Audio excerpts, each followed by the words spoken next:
do those questions. Right, it was very unceremonial, but I don't like the bell thing that Daniel does, so I'm not doing it. Well, I'd like to welcome you all to the first Muriel Campbell Women's Subcommittee debate. This is the inaugural one, the first one that Lyra has ever done, so it's a very historic day.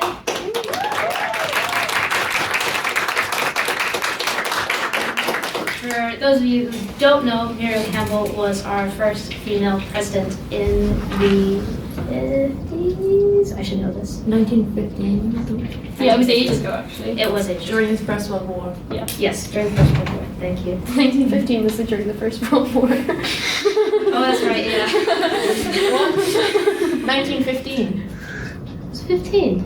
I should know this. This is bad. Shockingly early. Wow. 1915 is bad. Okay, I'll look it up. Yes, this is bad. This is not a good start, is it? Anyways, yes, this is a historic day for the Lyra, where it was added into our constitution last year at the AGM, and we did not have enough women in the society first term, we thought, to do this. And second term, we decided to, hey, take a stab at it. I know I'm very quiet, I'm trying to project, sorry, I'm just very shy. That's why I'm not president. Even though I could have been. 1914 and 1915. Okay, well that's great. 1914 and 1915, great.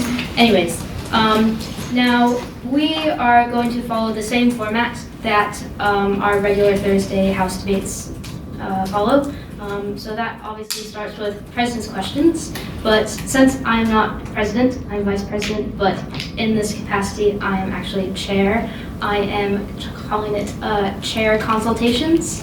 So if anyone has a Chair Consultation, you are able to raise to the House. Okay, there you go. Yes, Rosa? Right. What did you have for breakfast? Thank you. I had I didn't eat dinner last night, and I got drunk, so I did not feel good this morning. And I didn't sleep at all last night, at all. I watched Spirit. And then I think I watched 3 Ice Age films as well. Yes, yes. Dawn of the Dinosaurs. Great. Meltdown's the best. But anyways, this doesn't answer your question. I went to the SU early this morning and I saw there was a bagel special, a toasted bagel with a hash brown, a rasher of bacon, a sausage, American cheese, a fried egg that was overcooked, and hot sauce on top. And it was the most disgusting thing I've ever eaten in my life. And I also had an oat latte.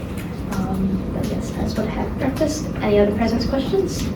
Yes, Ron? Would you prefer an American hash brown or like a British or like Irish hash brown? Well, as a Jew, I like latkes. So there's latkes with smoked salmon and sour cream. I made that for my first Hanukkah that I celebrated. Absolutely divine. It took about 5 hours to make it, but it was delicious. Yes. Any other President's questions? Not President's questions. Oh my gosh, I'm sorry. Chair consultation. My goodness. Just gave myself a promotion. Sorry. Yes, I am. Any thoughts on Wuthering Heights? Have you seen it or are you planning to see it? I aggressively text about this with President Emeritus Talsham McSparran. It's about all the conversation we have about how terrible it looks and how we are going to protest outside the Odeon about it. As a book lover, I'm appalled at it. I really just don't like animal fennel because I don't think it's right that a aristocratic person who grew up in that privilege, first of all, Saltburn ruined her for me. Just in every conceivable way. And I don't like Jake LaWardy. He scares me. Yes, just not a fan. Any other chair consultations? Best movie, just anything. That's impossible to ask. That's like asking what is the best book. I will say my Letterboxd top four, our four favorites, is it Coraline? I always watch that when I'm sad because it reminds me of my childhood. That gives you very big insight into my childhood. And then Akira Kurosawa's High and Low. I like Japanese cinema from the 50s. Seven Samurai as well as Akira Kurosawa. And I can't remember what my fourth was, so it's obviously not important. So any other consultations? Who's the best Ice Age character? Ooh. I always like Sid because he always makes me laugh. And John Leguizamo, you know his last name. I can only just imagine him in the booth, like,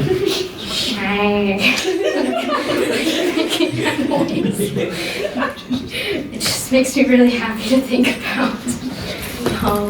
Any other consultations? Yes, President, did any? Madam Chair, you'll remember in the first President's questions we did in this session, you asked me how I pronounce a certain mobile device. So I would like to ask you, how do you pronounce aluminium?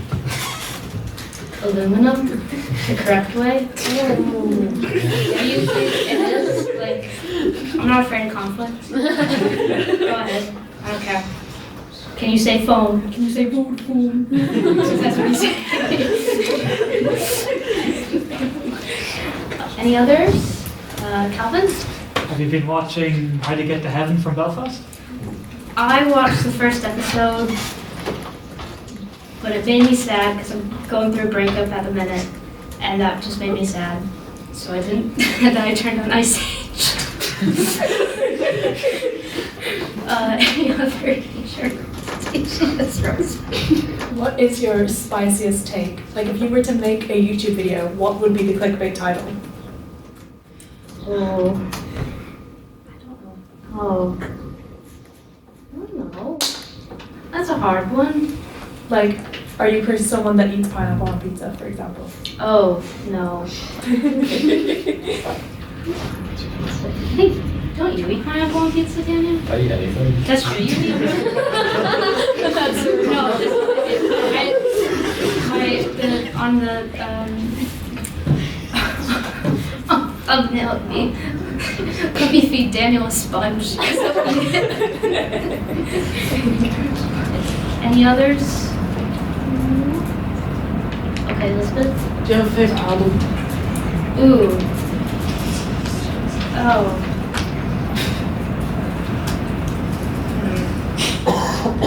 I don't really know, because like I don't really listen to albums. I mean, I can look at my Spotify real quick, I'm not gonna lie.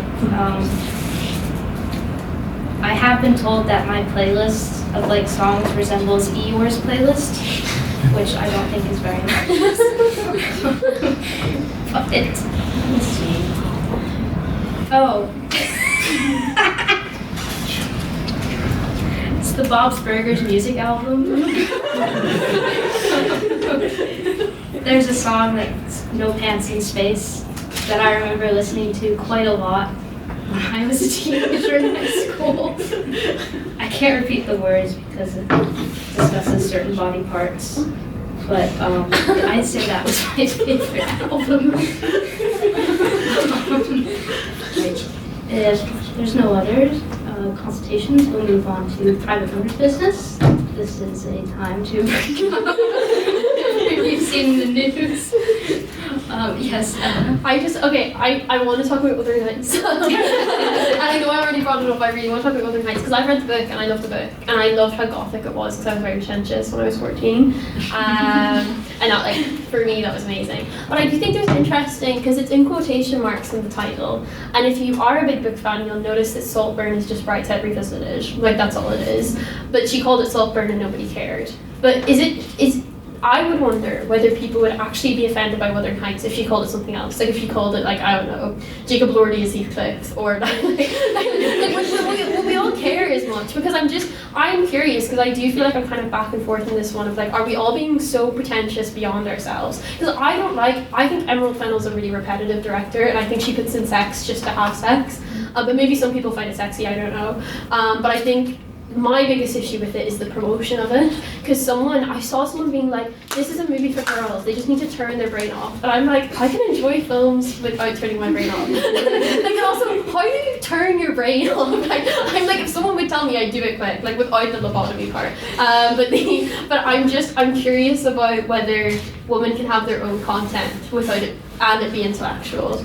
Or are we all being pretentious beyond the point of substance? I don't know. I'm confused about Wuthering Heights. I haven't seen it yet. I'm seeing it on Sunday. Yeah. I think I also have not seen Wuthering Heights either. I'm going with Ella. We were going together. We couldn't find a time before this to go. Yeah. But I do think it's the thing of like two things. One, like if you're naming it after something, the adaptation has to be good. And now I just haven't heard from people who like the book that they thought the adaptation was good. Yeah. Secondly, it is like whatever about Emerald Fennel, I watched Saltburn, I found it like whatever, it wasn't as exciting as Saltburn would be. Yeah.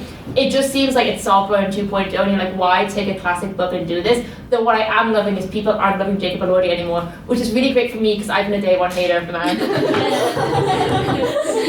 Sorry, Elordi. I think some of the big issues that come with it, you know, like, yes, of course it's harmless if she wants to turn it into some stupid little, like, weird sex thing, you know, I guess that's her prerogative. But the issue is as well, like, she's cast a white man to play a man who is alluded to be a man of color and a commentary on slave trade at the time. And also, more so when she was asked about it, she was like, well, it's just kind of my interpretation, and it was a really passive-aggressive way of her saying, I'm just not attracted to like anyone but Jacob Elordi, and I can only see him in that. It was just really, really narrow and privileged the way she addressed it, to be honest, so. Yes, Rosa. I want to comment on the naming it something else. Enchanted, it is quite, with Amy Adams, Yeah. it's quite literally sort of like Cinderella, but adapted to modern. So you can name it something else and make it obvious that you've taken these, you know, like inspirations and like points from the original story without, you know, sullying the name of the original thing. So that's my opinion for it. I also think perhaps though there's an argument that maybe this is something that should not be made in any capacity, that the original story that we had was something that was quite dark and twisted, that very much didn't resemble a romance, and in fact there's, you know, strong theoretical evidence that the couple are actually siblings. So it's an interesting move in 2026 to think this is the film and the story that we need to renew, particularly in a like extremely white lens.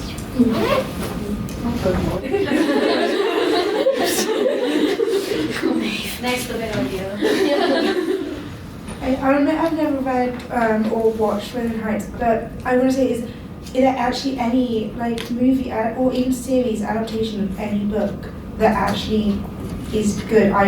There's so many that they always are criticised, and they just because you can't do books justice by trying to force them to be specifically movies.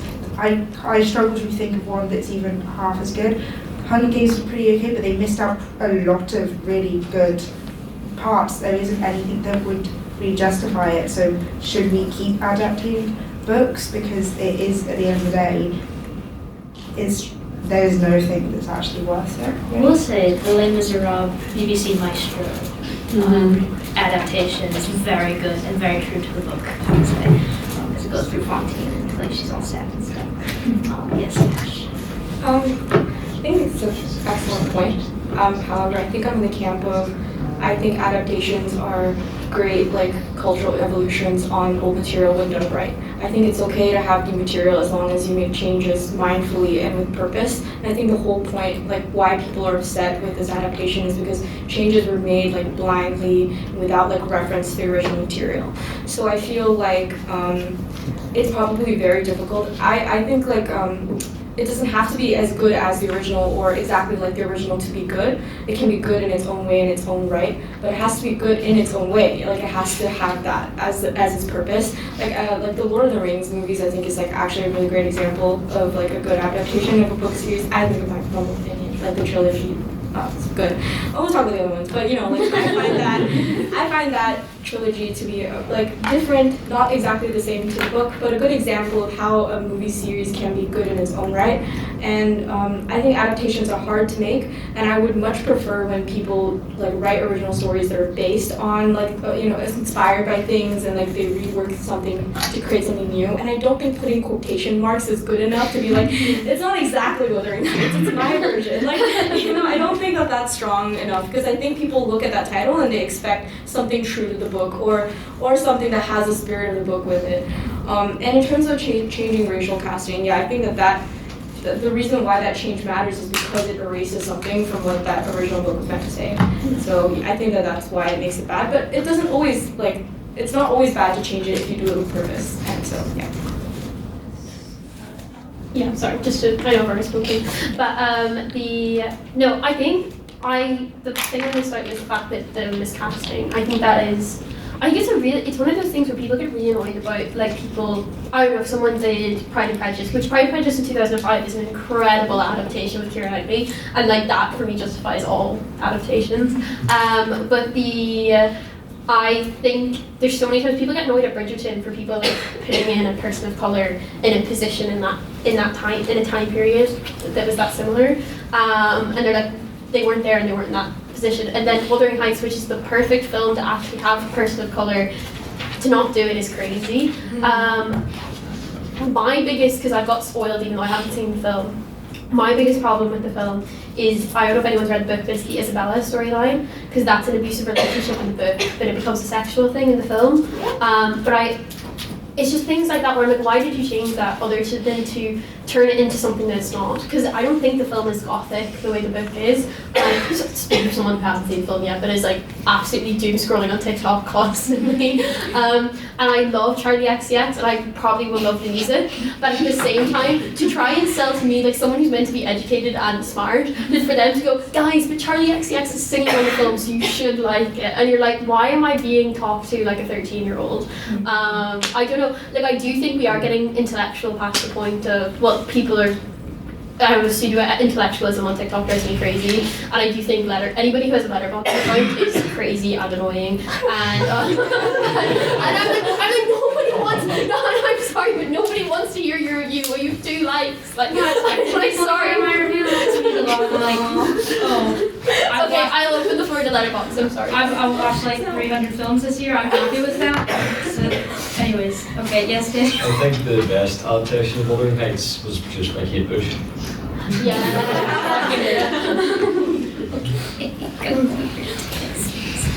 I actually was going to say my only knowledge of Wuthering Heights is that song. Yeah. But I do think that there's a trend in the modern day of adapting a source material without paying reference to the themes it was addressing and the point that it was trying to make. Like, I don't know if anybody's seen the new trailer for the new like animated kids movie of Animal Farm, which obviously is a really cool way to introduce children to communism and the concept. It's good for kids to be exposed, but I have heard that they don't address it very well, and I haven't seen it personally, but I do know from experience of, like, say, the Lilo and Stitch live movie adaptation. Like, guys, Ohana means family. You cannot watch the original movie. But it is something that I think has been happening more and more often in recent times. I will say that you can watch the 1950s version of Animal Farm, the cartoon, on Amazon Prime, and you can find it on my letterbox. But anyways, I think we'll stop the private company business there and move on to our vote, our opinion. So, can we do this? I'm at every debate, I should know how to do this. So, the motion before this house is this house would decriminalize sex work. So those voting for the proposition. So, 4? Men can vote. Yeah, men can You can have opinions. 4 of you. 1, 2, 3, 4, 5, 6. So 7. And then for the opposition.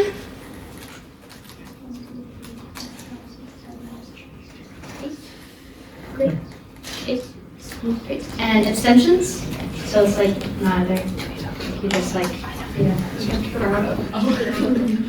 1, 1, 2, 3, 4, 5, 6, 7, 7. And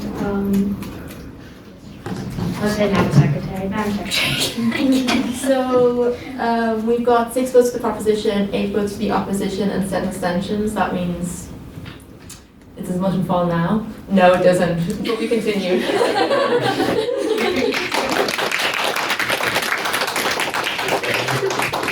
And now we will go over the rules. It's just like the Chamber House debates. First and last minute are protected time. That is signified by the bell. Please ring the bell. That's what it sounds like. We've been hitting on women.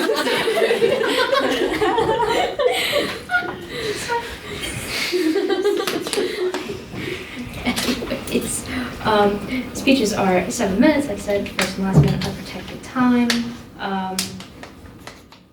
Please do not curse. I'm still enforcing port fine rules. Even here, I will still fine you. Don't care. Anyways, is that it? Is that all I say? POIs. Oh yes, POIs. I forgot about POIs. Okay, so if you want to raise a question, POI for a speaker at the lectern, please raise your hand, say on that point or point of information. They can accept or decline. Please keep your POIs short. I've had to overcook people with POIs today. I don't want you going past 15 seconds, please. And please leave at least 30 seconds between 15 seconds between asking one POI and then someone asking another. Otherwise, you will be hit with my hammer. Well, I can't say Daniel's hammer, can I? Sorry. Wow, sorry. I'm sorry. Hit with the hammer for barricade. Anyways, yes, I call on first proposition, Emily.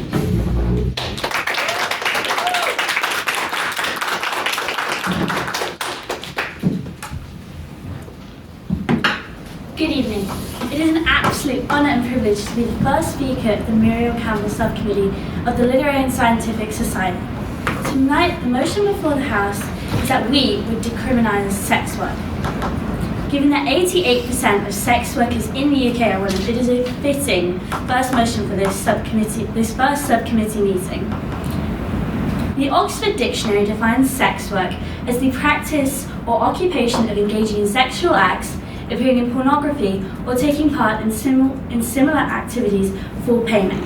Sex work has been described as the world's oldest profession, as it has been around for centuries.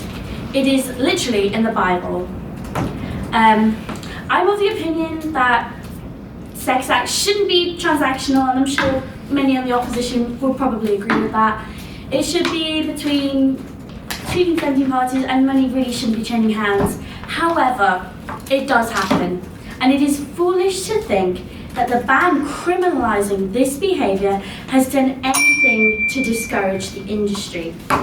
Sex work has been criminalised for hundreds of years, and despite its illegality, it continues to thrive. This decision to decriminalise sex work is a pragmatic, necessary evil for the safety of all sex workers. In London, up to 73% of sex workers reported attacks by clients, partners, and even the police. This statistic comes from the ISRCTN registry. I mean, this is hardly surprising when one of the first murders to appear in papers in the Victorian era, serialised and sensationalised, was the case of Jack the Ripper. If the Victorians had Spotify, you can bet that they would have dethroned Joe Rogan with that podcast.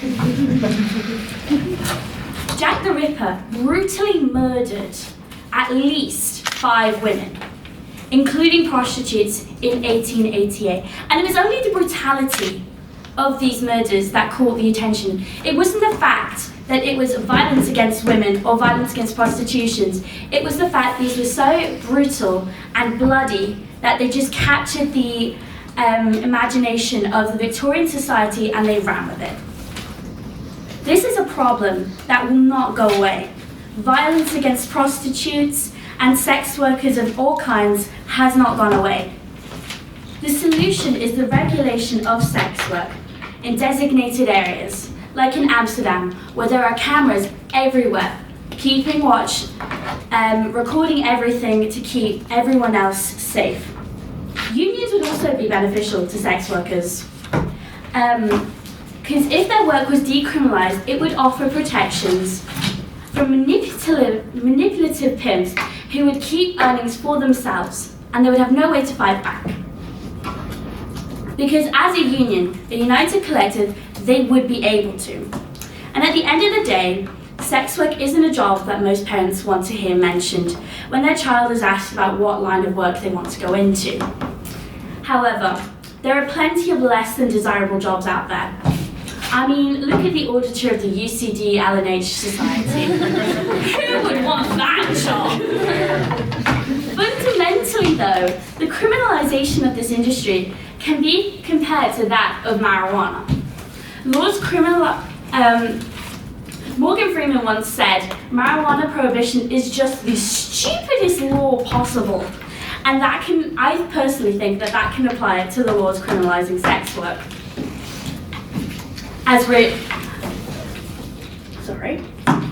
We all know that it would be safer for all parties involved that if marijuana and sex work were decriminalised, they could be regulated, and that would be better for all parties involved.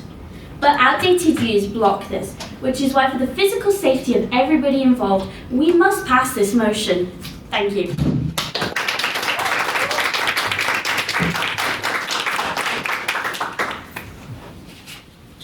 I thank that speaker for her fine speech, and now I call the first on the opposition action.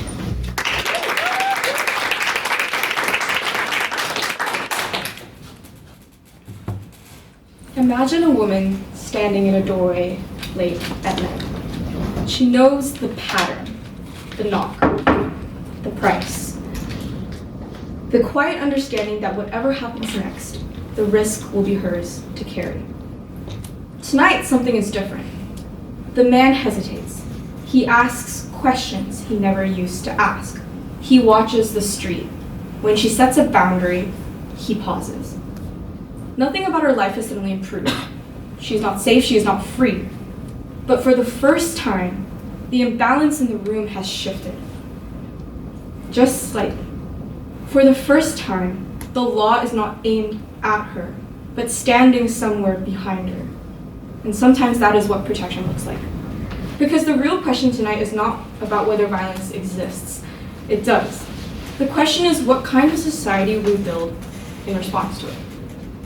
And that is where the Nordic model matters. The Nordic model is often misrepresented, so I want to be precise. Under this model, selling sex is decriminalized, buying sex is criminalized.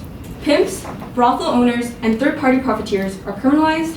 The state explicitly recognizes that those in prostitution are vulnerable and not criminal, and crucially, the model is paired, in principle, with exit services, housing, healthcare, and support. So this approach has been adopted in many countries like Sweden, Norway, and France, not because it's perfect, but because it is directional.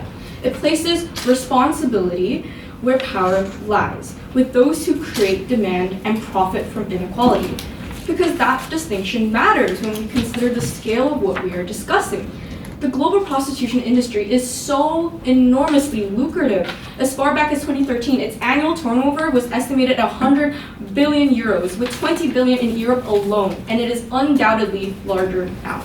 Yet very little of that money ends up in the hands of those actually selling sex. Instead, it flows to a wide network of vested interests, pimps and traffickers, advertising platforms, parts of the banking and tech sectors, drivers, security staff, receptionists, even states themselves through tax revenue and the quiet relief of not having to provide proper social security to destitute women. And then there are the men. Yes, not all men buy sex, but all men know it is available. Available to shore up entitlement, frustration, ego. Available in a way that quietly reinforces gender inequality, much like the prevalence of sexual harassment and violence does. What defenders of decriminalization rarely confront also is the social cost of all of this. The normalization of prostitution shapes attitudes, grooming girls into seeing themselves as commodities, and boys into seeing entitlement as normalized behavior, the kind that we recognize in shows like Adolescence, for example. It fuels organized crime, trafficking networks, and even terrorist financing, and has devastating consequences for families and children. Proposition will tell you that violence against sex workers has increased under the Nordic model. We do not deny that reports of violence does exist, but their conclusion just doesn't follow. An increase in reported violence does not automatically mean an increase in actual violence. One of the explicit aims of the Nordic model is to remove criminal liability from those selling sex so that violence can be reported without fear of arrest. When stigma is reduced, I'm just going to finish my point and I'll take you. When stigma is reduced and criminalization lifted from the seller, reporting rises. Visibility rises, trust begins slowly to form. So a system that makes violence visible is not necessarily more violent, it simply may be more honest. And even if we accept that harm has not disappeared, even if violence persists, we must still ask, what does full decriminalization do better? Because it does not eliminate violence either. It simply shifts responsibility. Under full decriminalization, buyers face no legal risk, demand is legitimized, the industry expands, and sex workers are expected to manage safety in a larger, more competitive market. And that to me does not look like protection, it just looks like exposure. Yes, I'll take your POI. I watched from a sex worker's point of perspective. They mentioned how the Nordic model, a man can use a fake ID or just fake their identity. So like how would they be basically, prosecuted? I think that the specifics of the model perhaps could be amended. And I'm not here to say that the model in and of itself is perfect in its get-go. I think that there definitely are ways for people to get around it. But in the same way that people can get around, for example, using a fake ID to enter a club, that does not mean that we should not have a rule that limits children entering the club, if that makes sense. So the existence of the rule does not necessarily mean the enforcement of the rule is perfect. I think there are ways that we can improve enforcement. So at least under the Nordic law, there is a line, there's a clear line that's being drawn. Because purchasing access to another person's body is just not neutral, it's not an entitlement and not beyond scrutiny. That moral and legal signal matters in the way we shape the world, especially one that is shaped with inequality. And evidence supports this direction of thought. So the European Court of Human Rights in 2024 unanimously held that France's adoption of the Nordic model did not violate the right to private and family life, and claims that the law had made prostitution more dangerous were essentially rejected. So this court concluded that these harms pre-existed the legislation and suggested that violence is just inherent to prostitution itself, and therefore that ruling is final. And this is so important to address because women in prostitution face staggering levels of harm, a mortality rate 12 times higher than the general population, the highest occupational homicide rate primarily at the hands of buyers and pimps. And comparative data shows that homicide rates are significantly higher in countries where prostitution is fully legalized. This does not mean the Nordic model makes prostitution safe, nothing does. Its aim is different. To reduce the scale of prostitution and the numbers of people harmed by it. And when its full framework is properly implemented, the evidence suggests that it does succeed. Now, I want you to think back to the girl standing in the hallway waiting for the knock on the door, and the impact that this law has in protecting her in some way. It does not necessarily mean she is fully safe, but what it does mean is that when she goes to report violence against her, she will have the confidence that the law will be behind her. Thank you.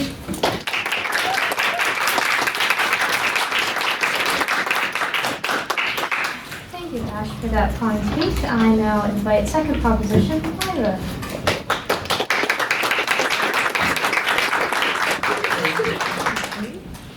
I'm going to start my speech with a story that might seem not relevant, but I promise there is a point to it. A little over 2 years ago, I lost my grandmother, leading to a promise that I would say yes to more things in my life. This then meant that a few days later, when I got asked to be in a show called Sweet Charity, I said yes, knowing nothing of the plot. And I assume no one here knows the plot of this show. So here's a quick summary. Charity is an optimistic dance hall hostess that keeps falling for the wrong men. That is until she meets Oscar, there's some sweet love songs, an iconic but agonising marching band number, and he dumped her on her wedding day because of her past. But what past? Oh, of course, the dancing is only a metaphor for sex. Of course, all the ladies in the ensemble were also dancehall hostesses. What else would you expect? And that's the story of how at age 17, I basically played a prostitute in a show. I tried to find quotes on art being a reflection of life, but simply found too many. And if that's the case, of art being a reflection of our world, as I believe it is, then why is sex work not more normalised for fictional characters and fictional worlds and not ours? I've looked at various musical theatre related case studies and will be using them tonight to convince you that we should decriminalise sex work. Criminalisation musicals often push the characters towards danger. Take Cabaret as an example. 1930s Germany, it's not the safest place anyway. But the women must rely on their relationships with men for survival in a society offering them few legal or safe options. Cabaret also discusses the stigma around sex work within Don't Tell Mama. She says, don't give a working girl a chance. And while it sounds cheeky and maybe fun, she's attempting to soften the reality of how precarious and exploited the world of sex work is. That she has no guarantee that she will be safe or that the law will protect her because it's illegal. In Rent, we meet people pushed to the edges of society, struggling with poverty, illness and stigma. And yes, some survive through sex work, but what the musical makes painfully clear is that no one is saved by being punished. No one becomes safer through fear. No one heals through shame. When characters are at their lowest, it isn't the law that lifts them up. It's healthcare, it's community, it's people choosing compassion over judgment. And that mirrors real life. Criminalising sex work doesn't stop here. It just forces people into darker, riskier situations where violence goes unreported and help is avoided. Rent shows us that when people are supported instead of criminalised, they survive. When they are trusted instead of hunted, they stay safer. So if a musical written decades ago can understand that dignity saves lives, why are we still writing laws that do the opposite? In Les Mis, we watch Fantine fall, not because she's immoral, not because she's dangerous, but because society abandons her. She loses her job, she has no support, no safety net, and a small child to care for. And when every door closes, she turns to sex work to survive. Not for luxury, not for choice, for survival. But instead of being protected, Fantine is punished, arrested, shamed, cast out. Les Mis exposes the truth we still see today. When society criminalises desperation, it doesn't create morality, it creates suffering. Criminalising sex work doesn't stop poverty, it doesn't stop exploitation, it just makes survival more dangerous. Fantine didn't need arrest, she needed protection, she needed support, she needed dignity. And that's exactly what decriminalisation offers in the real world, our world. So if we can recognise injustice on our stages, why do we keep accepting it in our laws?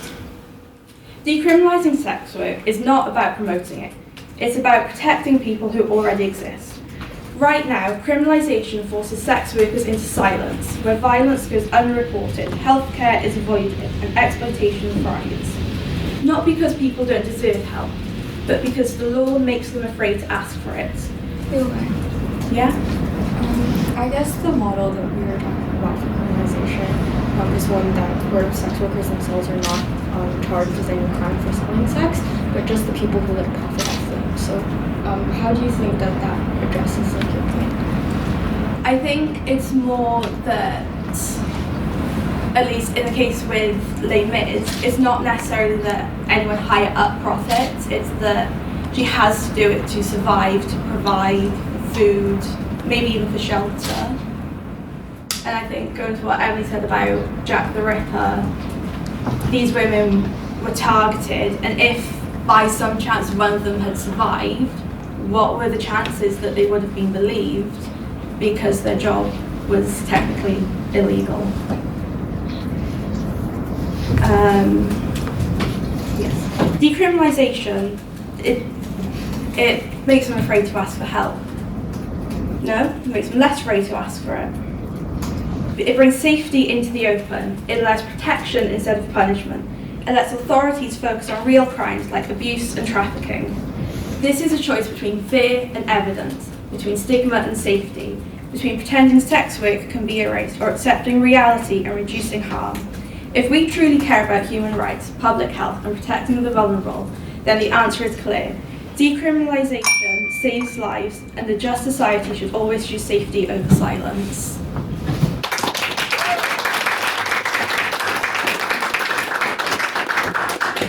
Thank you, Lyra, for that fine speech. And I now invite Peggy, who is making her maiden speech as well.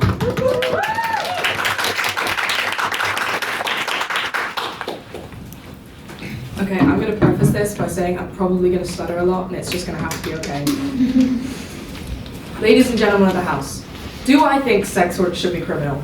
No. There's nothing inherently immoral in the production of it. But do I think legalizing it is a good idea? No. I want to say I'm not here to disprove that legality will make sex workers safer through regulations, though I have my thoughts on that as well. Rather, I will display in my speech why legalizing sex work will only lead to more issues for women as a whole.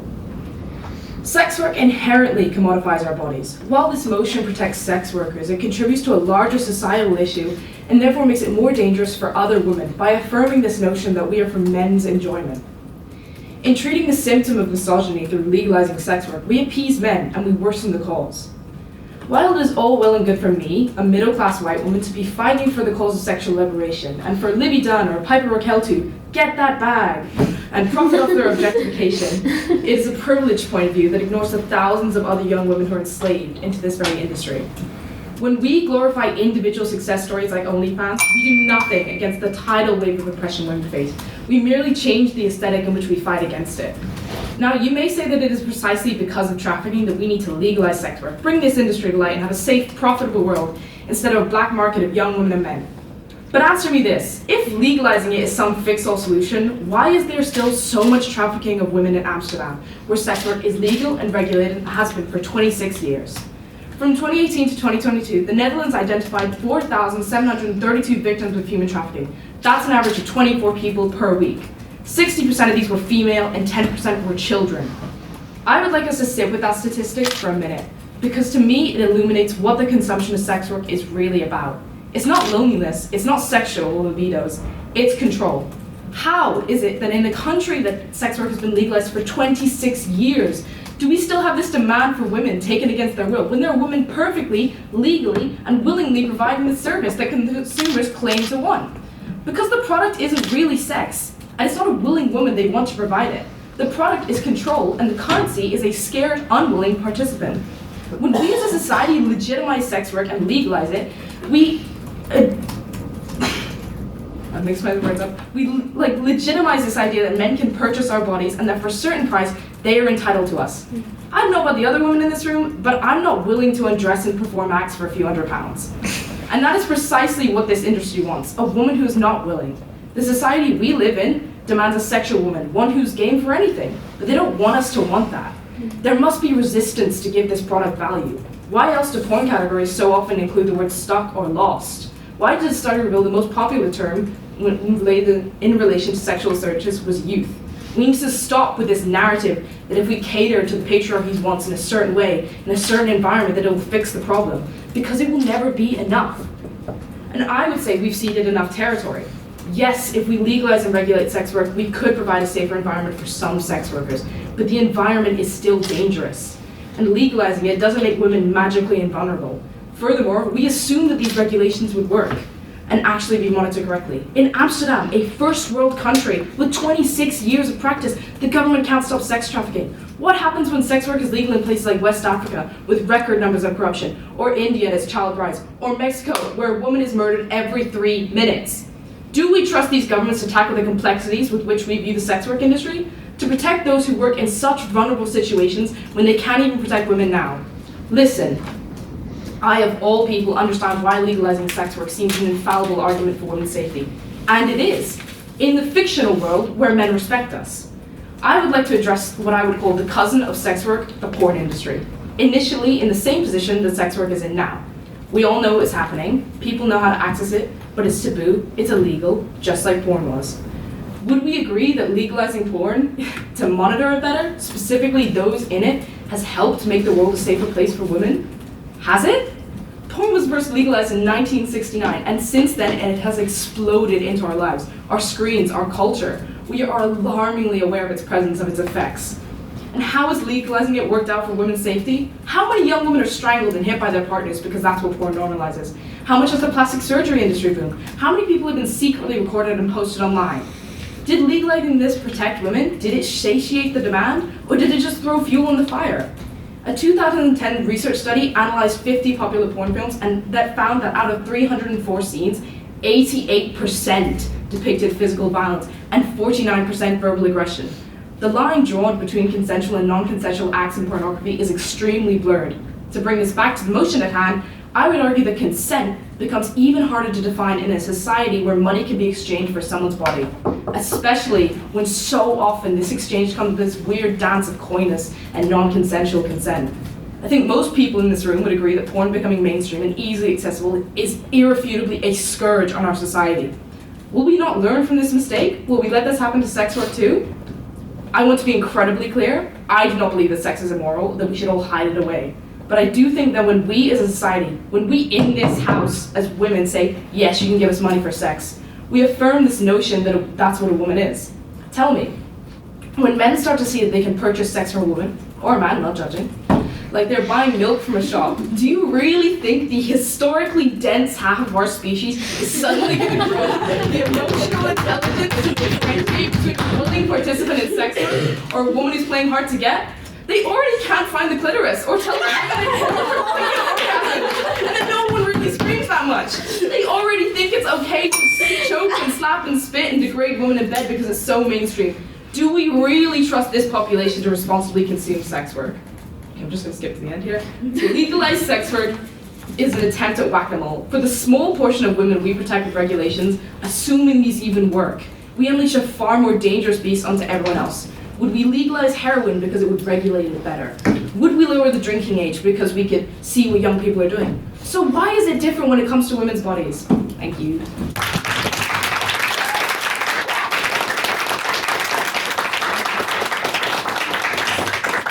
Thank you, Peggy, for that excellent speech. And now I call closing proposition Maeve.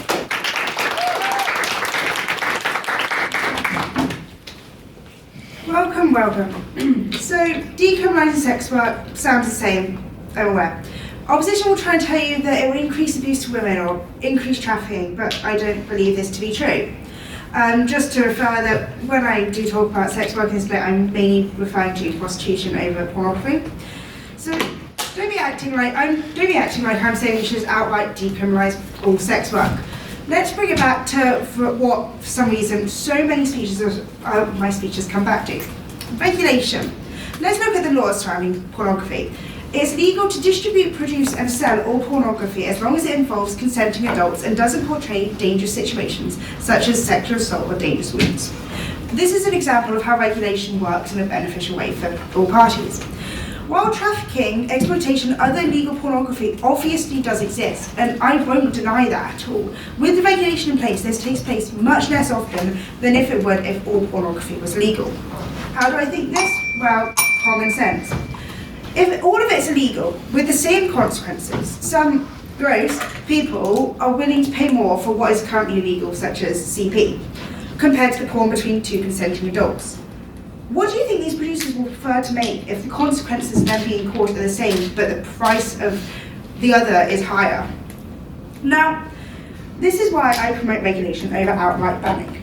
Now, it's interesting Ash meant the Nordic model. Now, I didn't know it had a name, but that's how it works in Northern Ireland. Sex work isn't actually completely illegal. The management/control of prostitution or the purchasing of prostitution is illegal. However, the selling of sexual services is not, since 2015. Now, while my search history definitely is interesting now, and I don't want my mum finding it for fear she might believe I'm starting a side business, this shows a step in the right direction, as it does promote the safety of sex workers in providing assurance of not being arrested if it's necessary for them to turn to the police. But it isn't the solution. The fact that managing a prostitution business or brothel is illegal does potentially pose its own problem. Now, let's imagine you're a sex worker. Would you rather be alone, getting into cars or going to dodgy hotel rooms with unknown people carrying God knows what? Or would you rather be in a building where you know you're safe? There's safety alarms, required testing of the people both visiting and of you, security, ID checks of the visitors. I think it's clear what's safe. Or what if you were the customer? Would you rather know for certain that the person that you are hiring is clean from STDs and trusts you? Or would you rather them be potentially carrying something and feel unsafe and on edge the entire time? Yes, exploitation might still occur. But because these businesses would now be legal, it can be monitored closely, instead of being completely hidden away, as it is now. This would enforce safer and fairer working conditions. Furthermore, the current exploitation by pimps would be limited, as the laws would be clear and easier to navigate. While opposition may be trying to argue that sex work is heinous and just facilitates sex trafficking, why does that occur currently when it is legal? Why are there children and women being sold off and forced into this line of work if the law is meant to protect? There is a protection in place currently for these workers due to the illicit nature of the work. If it's legal, there's more regulations, and it's easier for the sex workers to find jobs they won't be exposed to. It will reduce the exploitation, as there will be a profitable legal way. Okay, sure, illegal ways will still exist, but that's the fault of human nature, but it will improve the lives of many others. Now, okay, as suspected, this is actually, unlike this has been brought up by our side, but I will explain why it's more of our side. As mentioned by Emily, sex work has often been targeted as the target of heinous crimes, especially of prolific serial killers, Jack the Ripper, the Yorkshire Ripper, or Guy Ridgway, for example, but there is so many. This often goes underreported and dismissed due to the stigma surrounding sex work. Many sex workers stated in these cases, and these were friends of the victims, that they were scared to come forward with the information that they did actually know, due to fear of repercussions, either upon them or upon the people that their customers. Many sex workers work alone, outside, due to the lack of safe spaces where they can solicit. And those who do actually have a small group of fellow sex workers that they don't report when they see one of their group missing, due to fear of being fined, arrested, or losing the customers. This facilitates these crimes. Furthermore, the stigma surrounding sex work means that when it does get reported, they had it coming, or they should have been more respectable. This means that these complaints aren't taken seriously and result in abusers and killers running free. By decriminalising sex work, it would lessen the stigma, meaning they'll be targeted less, and when something does unfortunately happen, other people will feel more confident to report it, and it will be handled appropriately. Unlike now and in the past, where it's brushed over simply because this is their profession, what they've chosen to do, and yes, sometimes it wasn't their first choice, or it is their last resort, but still, it's their profession, and they should be respected in it. And also, hey, it's supply and demand, sweetie. If people didn't pay for it, it wouldn't exist. Sex workers are not the one to blame. Yeah, go ahead. Do you think that suddenly legalising it will make people remove all judgment of people who offer their body for money? I think it will become more accepted as a way where there won't be the laws around it. If you think about how cannabis has become more accepted due to the legalisation of it, by removing it, the people that follow the law very, very strictly will go, okay, maybe it's not as bad. The stigma and exploitation needs to end, and that can only work by regulations. Sex work will always exist. It has done so for over 4,400 years, and that's just the earliest record of it. The only way to ensure the safety of these workers is to regulate it. And it's going to happen one way or another. It might as well be regulated and have an actual system in place where sex workers can conduct business legally in safe spaces with alarms and precautions in place, where the customers and the workers are safe, tested, and ultimately happy instead of what happens now. Something has to change, and that change should be the decriminalisation of sex work. Thank you.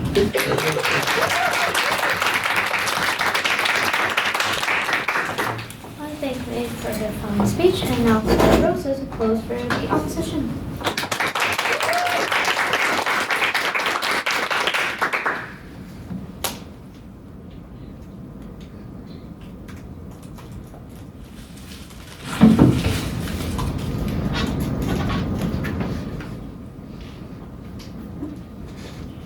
In our current age of digital misogyny, of perverted podcasters, Andrew Tate, of rough and violent porn being targeted more and more towards young boys and men in this country, of men thinking it's okay to choke me out with no prior warning when I just met them in a club like an hour ago. This proposition would have us legalize sex work in our current environment. They would have us all but encourage young women to put themselves in a horrific position, would all but encourage our young men not to treat the women in their lives better, or adjust their attitudes towards women and sex, but to instead go buy sex from a woman when it is for these reasons that none of the women in their lives will sleep with them. But you know what? Too many discussions around women's lives still manage to put men at the centre. Just look how much research is being done into endometriosis around how it might make women look more attractive to men. I don't know if anybody else saw that reel on Instagram, but it actually, like, I was so raging. So let's look at what this message would send to our young women instead. No, we won't increase national minimum wage to a living wage. No, we won't address the prejudices that women face in the workplace. And sure, the company you work for has to report their statistical discrepancies in pay so that you can see just how much they're screwing you over. But will we make them close their gender pay gap? Let's not be ridiculous, girls, okay? Stop getting ahead of yourselves. Don't be delusional. They're saying, go on. We know it's impossible to get a job in the current climate that will realistically pay you enough to make a satisfactory standard of living. Here's our solution.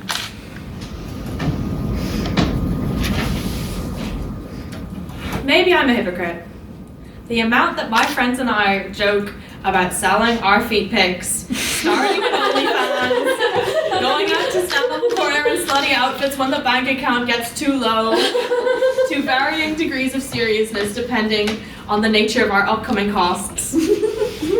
Like, I'm looking for a house for next year. I'm seeing the interest graduated students are experiencing on their student loans. I'm thinking about the amount I spent my last night out, and you know what, guys? This society does not help me.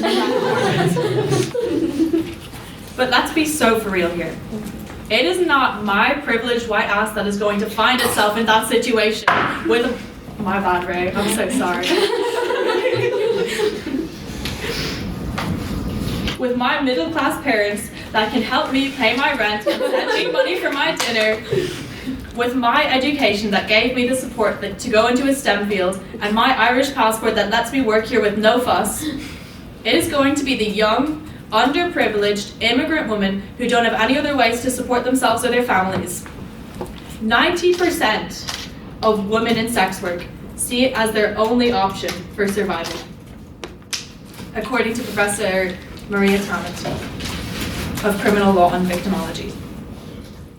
First speaker of the proposition, Emily, calls the legislation of sex work a necessary evil, unless I'm misquoting you. What good has ever come from a necessary evil? The proposition talks of safety, of regulations for people in this industry. But if women already feel that they aren't supported enough to pursue other careers, which would have less of a risk of both physical and emotional harm that sex work can cause, why should we believe that this government will support them in this and keep them safe in this industry? Legalizing sex work, this proposition would have you believe, addresses the harm that women who feel they have no other choice can come to, as the second speaker addresses. But what of the reasons that sex workers feel they have no other choice than to go into this industry? Like Peggy talks about, this is an easy out for men who wouldn't mind being allowed to buy themselves women's bodies and continue to commodify us. To take, instead of protecting mothers who need to feed their children, young women who need to pay their rent, women who are discriminated against and denied raises that are given to their male counterparts without a thought. Too many men already see women as objects, already ignore their partner's enjoyment over their own, already steamroll over boundaries, and I know that almost every woman in this room will have had some experience or another in this department. If women in a privileged position, like me, make jokes when our bank accounts get low, but never go through with it due to the safety nets we know we can fall into without fear, what does it say about the people who are in this industry and the reasons they find themselves here? Legalizing sex work would address the results of the harm that is already there, not the cause of the harm itself. Thank you.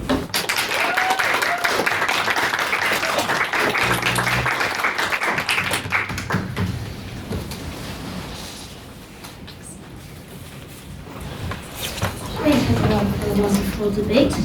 We'll move on to questions. Does anybody have a question for the proposition? Yes, Elizabeth. I suppose a lot of this debate tonight is about how we go about protecting vulnerable women, and my greatest worry if we were to decriminalise sex work is how is protection of women maintained when it's sort of so likely to see the likes of a two-tier system set up? Well, vulnerable women, even in the current system, are subject to it, and they have to turn to it anyway. By decriminalising it, we can set in regulations, like I was saying, where there's safe places which have security and then cameras, and they make sure it is all safe. So actually it protects the vulnerable women more by providing a place that they can turn to for that sort of work, instead of having to be out on the streets, which then subjects them to more harm than it would if it was legal and there was safe places for them to go to. Opposition response? Actually, that's a really interesting question, because currently in Singapore, where prostitution is legal, as well as procurement of it and selling of it in general, brothels still have protections in place, so they still have rooms in which they can contact those running it, as well as showers, condoms and everything provided, because even though it's legal, it has no benefit to the business owners to have, prostitutes or sex workers who are damaged. So there is still protections in place, even though it is legal. It's not necessarily limited to legal brothels that protections are put in place. And is there a question for the opposition? Oh, yes, Rob. I think it was mentioned by you about how then looking at like Western governments and their response to legalizing sex work, if there's still problems in that, and let alone like compared to like more corrupt countries, that would be a bigger problem. I'm someone from Turkey. We don't have the best rep, but sex work is sort of legal, and brothels are like not operated, but like regulated by the government. So somehow that kind of works out in a way, but so it's like it can be done in those countries as well. So what we were. Well, I mean, I don't need to make a general comment here, but not every nation is exactly the same, and as well as the fact that like just because it's necessarily regulated by the government, a lot of governments really fail to protect women. There's lots of like very high rates of femicide in the global south, and I think that putting more women into this position of, because they are a sex worker, that they're somehow asking for it, because even though it'll be legal, it's still this mindset that if a woman is in that position, then she's somehow asking for it, and you're adding fuel to what is already a huge problem and is really not being tackled by governments. So I just don't think that it's necessarily something you'd want to add to the mix. Proposition response. I do. But the thing that it is already a big issue over there, and women are already trafficked and everything. So by adding it in, you could at least try and prevent some of it by having these more stricter regulations in place, instead of it just being, because there is still sex work going to happen. It's going to happen. You might as well have some legislations which means that at least some people will follow it. It's better, 5% of the population following these legislations and 95% not, than 100% not, and it's all completely unregulated, which can make it even more dangerous. There's no back and forth, right? Okay. And now we have an abstaining question. So this is a question that is posed equally to both the proposition and the opposition. I'm going to borrow Daniel's line here. If you if you start your question, oh, this is more for the proposition, or oh, this is more for the opposition. I played baseball in high school. I can throw this very accurately. So do we have any abstaining questions at all? Sorry, that was not really. Any abstaining questions? Yes, Elizabeth. Really reluctant to ask this one because I ditched the idea of doing multi-creative writing, but I am aware that there's a difference between decriminalising and legalising, and I'm wondering if we move to decriminalise but we don't legalise sex work, how much of those regulations to protect women are going to come into place, or sort of furthermore, if we decriminalise, is there likely to be a further move into legalisation or not? So proposition first. I mean, none of us are law students, but but I think really it does depend. Like, not every country is going to have the same like approach to decriminalising sex work, because it's different in every single country across the world. You can't apply like a blanket statement, and it really does depend on the scale, I suppose. And then that would lead to like the levels of legislation required for it to become like regulated, like not legal per se, but like decriminalised, so it would be easier to protect these workers, but not almost condone it. Opposition response? Yeah, so I think the purpose of the Nordic model is to put the responsibility of people who specifically exploit like sex workers, right? That's the whole purpose of it. So when we talk about decriminalization of sex work, the purpose of my speech was to sort of address how sex work is an industry and it's not just the individual sex worker that is involved. And the hopes is that selling sex in and of itself won't be illegal, but those that purchase sex and choose to participate in will be held liable for their actions. So when you talk about decriminalization, you're essentially also saying that the person that purchases the sex and I think is doing an exploitative act, regardless of what regardless of other people's beliefs. I think that it is inherently exploitative because of that transactional nature, and so that is the moral line that's being stood here. Legalization then is not necessarily a follow-up from decriminalization. You'd have to then argue why decriminalization will necessarily allow legalization to occur. It could be true, but I don't think that's what's important. I think that we should continue to ensure that men who believe that they have a right to purchase a woman's body should not feel like they have that right and should be held liable for that right. That's all. Thank you. And now we're going to move on to the vote of speakerability. This is not which side you agree with, but which side you thought spoke best. Can I have a show of hands for the proposition, please?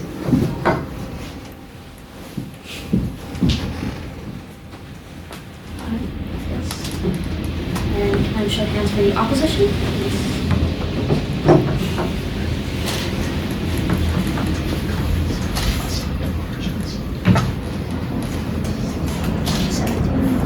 And any abstentions? Okay, political there, aren't you? PC? Can I have the vote of speakerability, please? So with 5 votes for the proposition, 17 votes for the opposition, and 1 abstention, the motion falls and the opposition takes it.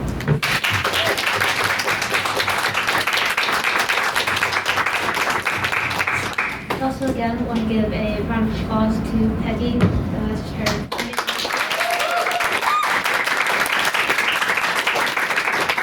That's exactly why we're doing the subcommittee, so women who aren't particularly comfortable speaking in chamber, I can't call it any men, who don't want to go against certain individuals and say that in a speech. This is a safe space for you to just try out debating for fun.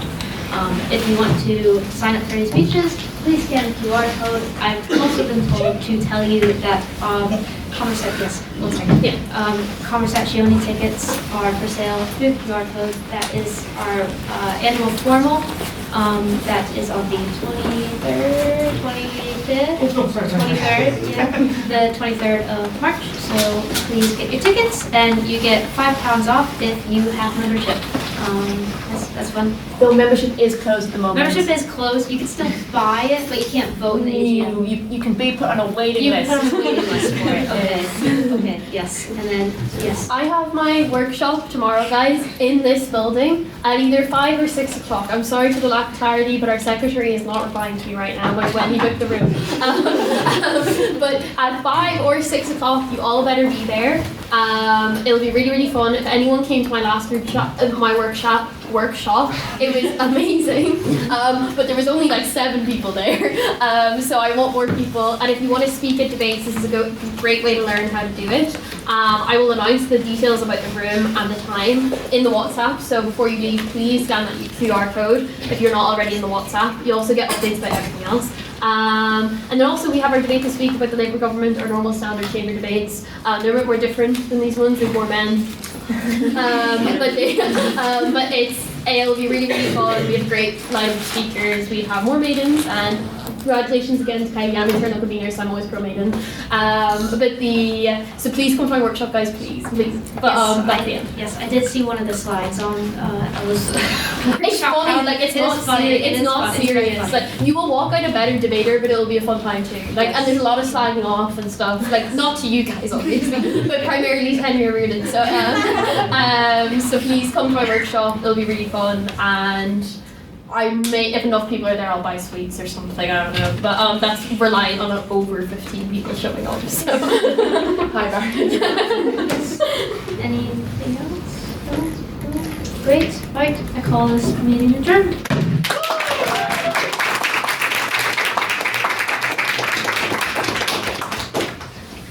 Oh, we're going to Lyra. Oh yes, we're going to Lyra after. I forgot to say that. I have my Or SU, depending on the vibes. Well, I'm going to the quiz.